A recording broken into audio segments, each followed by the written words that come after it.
It's time for my thrift gift challenge, and this time I've opened it up to a few of my other YouTube friends, and we'll see what they do with $20, circulating it back into the community. That's the goal. So you can either, just go to neighborhood garage sales, or you can go to your local charity thrift shop. Ideally, you get at least 4 things that you can use either as a gift or as household decor. Now, what I usually do is I try to just make a little something for everybody on my list, and then I purchase them a consumable. So like Lo tirani? Policensis, mimolo! Soli porto! Potaki. But this is my haul. I got a lot, and I didn't even use quite all the dollars. So I went to another thrift store and I bought this, and it's just really cute. It smells nice, and I don't think I'm going to change a thing to it. And yeah, I like it. But otherwise, let's get to the stuff I got. Another one? Is there such a thing as baskets anonymous? It's only $2, so and look at it, it's pretty. It just needs to be cleaned. Then there was this vase. I did a technique last year that I really liked. I want to try something slightly different, so had to go for that. Embroidery, always doing that, so these frames are handy. This little Santa bell is super cute, works, everything's great. He just seemed a little dingy, so I'm going to change his look a little bit. And then he got this. I love the idea of what it is.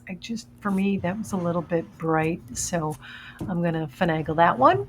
And then I found these houses. I don't know what drew me to them, but I like them. So I guess because, I work with furniture and it's wood, why not? I could do some same techniques on those. And then speaking of houses, well, found them in the metal form, and that is exactly what my sister loves. So I had to get those too. And clean, and clean, and clean.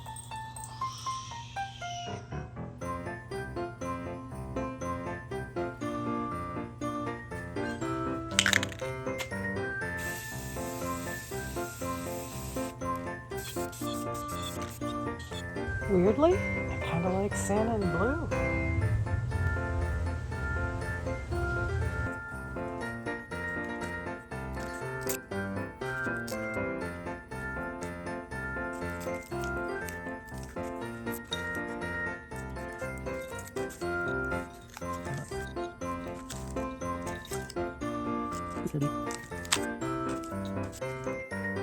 Cleaned it with hot soapy water, rinsed it off, left it out in the sun to dry, and now it's time for a little paint.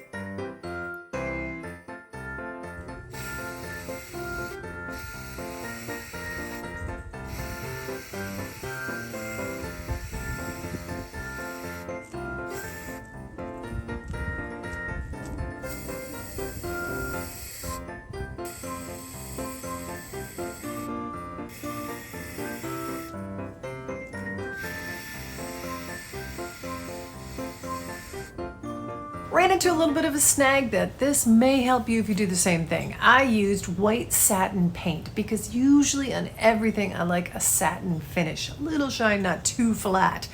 And that's pretty much what I got here. It's just not a look I wanted to go for. I did want this more flat. So I had the option. I could race back to the store and try to find a white flat spray paint. You're not? But that seemed like such a waste, especially when I had a clear matte finish top coat I could put on this. So here it is, super shiny, well, kind of shiny, and here it is. I used the same white satin paint on this, but then I went back and put the flat clear top coat, the matte. So I'm not hearing a you can difference. see the difference. Just in case you're ever stuck in the same situation. Next project, it's this $1 vase. It was a little grimy when I got it, but it was super easy to clean up.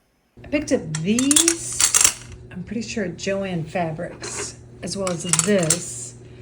And I got this at a thrift store.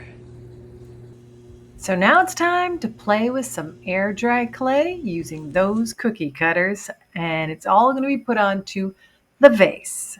Basically, I'm shooting for like a 2 centimeter, 1/4 inch thick rollout, and I'm using a bit of the water just so I can smooth the edges. I mean, after they dry, you can sand it then too, but it's so much easier if you do it right now in the beginning of this.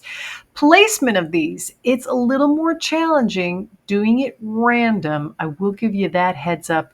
I did one last year with trees where I placed them all in the same spot around the thing. That's a lot easier. All right, so these guys are being put outside to dry. They are not going to stay on the glass, but that's okay. I put the towel down to cushion their fall, although honestly in the past I've done nothing and they've come out and they're fine. They're more durable than you think. But just to be on the safe side, I'm putting this down. Now they're going to pop off, and that'll let me know that they're thoroughly dry. Until then, I'm not going to touch them. I'm just going to leave them alone. And they'll probably dry at different times just because of thickness differences, but not by much. Once they've popped off, then we go and glue them back on, and that takes a little bit of doing. See you later. 48 hours later, we have this one finally dropping off. I imagine shortly the rest will go too. See? It's all in one piece. It's perfectly fine. What do we do in the meantime?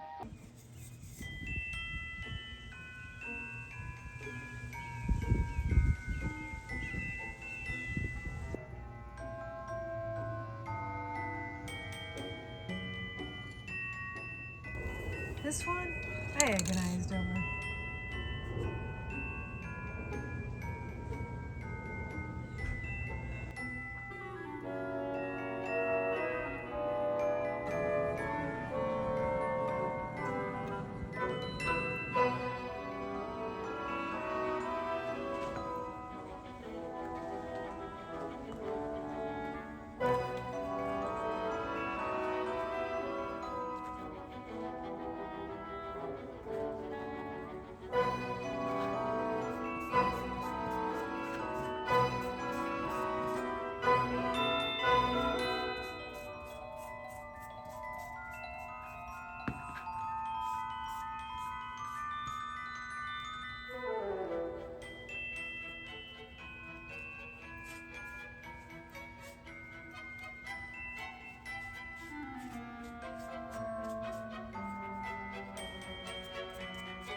If you could, please click the subscribe, give a thumbs up. It really helps out the channel. And if you want to do even more to help out the channel and putting out videos, super thanks would be greatly appreciated.